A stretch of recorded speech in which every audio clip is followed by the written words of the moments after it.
اعوذ بالله من الشیطان اللعین الرجیم. بسم الله الرحمن الرحیم.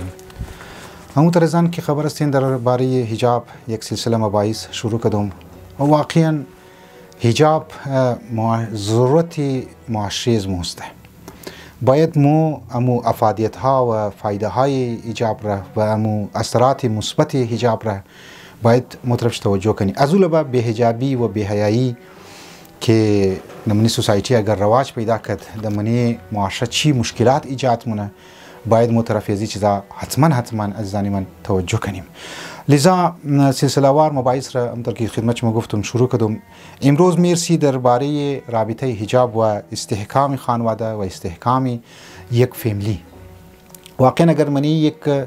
فامیلی که یا منی یک زن شوهر که تازه عرسی مونن اگر حجاب باشه او فامیلی میتونه خود طول امکان از بسیاری از جنگ و جدل ها و از آنی اوالی کست مشکلات خود بچاو کنه. دمونی خانه ها که جنگ و جدل مشه از اقتصادی مسائل بیگر از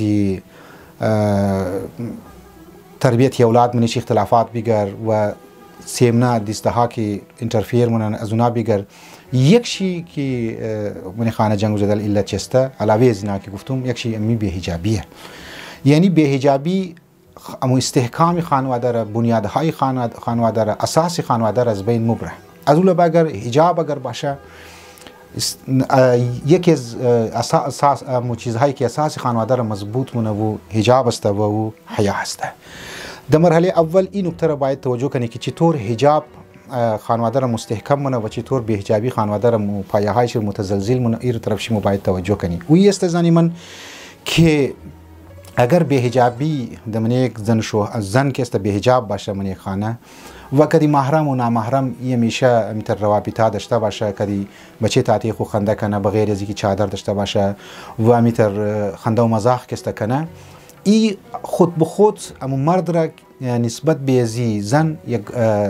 منیش که جلس است او جلس را زیاد منه و جلس خودشی حسد سبب میشه که یک بدگمانی نسبت به زن خو پیدا کنه که بابا یه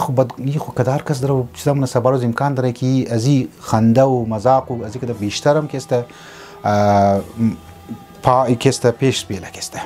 لذا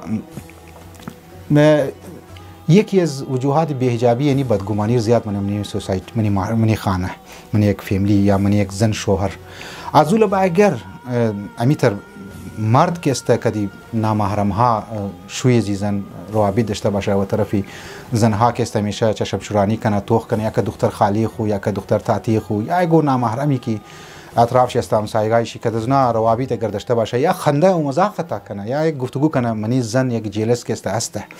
و او از او بعد چیکار نموم نسبت به ازی شوهر خو بدگمان مشنه. لذا اگر مرد رابطه برقرار کنه کدی زنهای بی‌حجاب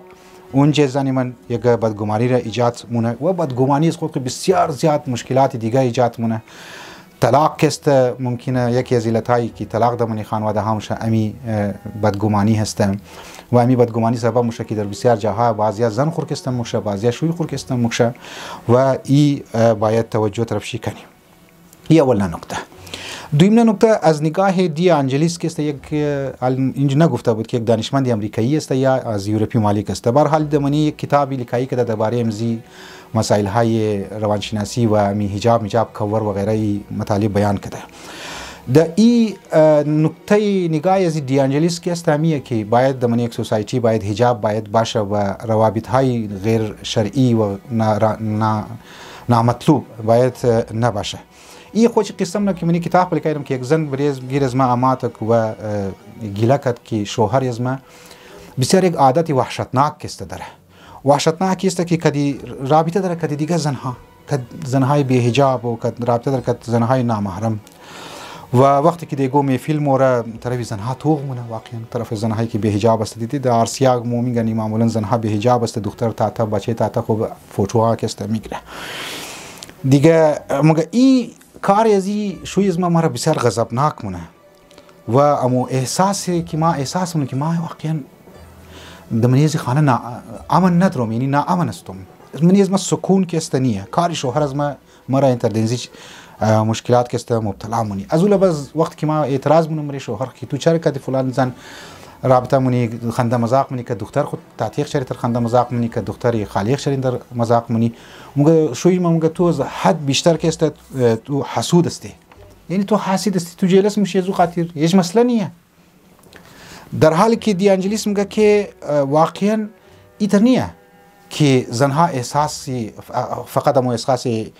جلس و حسد که است روادار کنه که بریشوی خود تو ابجکشن بگر یا بریشوی خود تو حساسیت بگر. این حساسیتی بیش از حدی خانوما که است این واقعا از خاطر بی قید و بندی شوهر است که مورد که یک زنی بی حجاب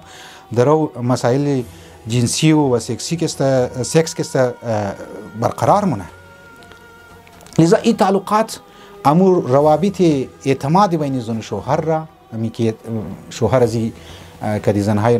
نامحرم و بی حجاب روابط داره مگر این اعتماد را بین زن و شوهر از بین مبره. وقتی که اعتماد نکته اساسی که خانوار در استحکام میده او اعتماد است و کانفیدنس و اعتبار است برای دیگه خون. وقتی که اعتماد از بین رفت باز از خاطر امزی شوهر و امکان داره که خانه د جنگ و جدل تبدیل شنه و خانه د منی تعریف یک خانواده مگه اقسام خانواده که خانواده متزلزل است. یک بسیار د زودی ممکنه یک خانه که است از هم بیپاشه واقعا از بین که است بوره. واقعا این خود دیانیالیسم میگه که اگر واقعا شوهرها میخواه که یک رابطه محبت آمیز که زنهای از خود داشته باشه باید تمام توجهش طرف همسرش باشه، تمام توجهش طرف همسرش باشه. و دا ابتدا ممکنه که مرد طرف بگه یار چی دیگه ما کدی دختر تعتیق و فلان نامحرم همسایه و زن ما کذا زو به حجاب است کذا یک خنده مذاق من یک سلام دعا من یک گپ میزنم. لیکن آهسته آهسته در تدریجا که ای امو احساسی که نسبت به زن چی باید داشته باشه که زولم قبل از عرسی داشته بوده یا تیم نکاح داشته بوده یا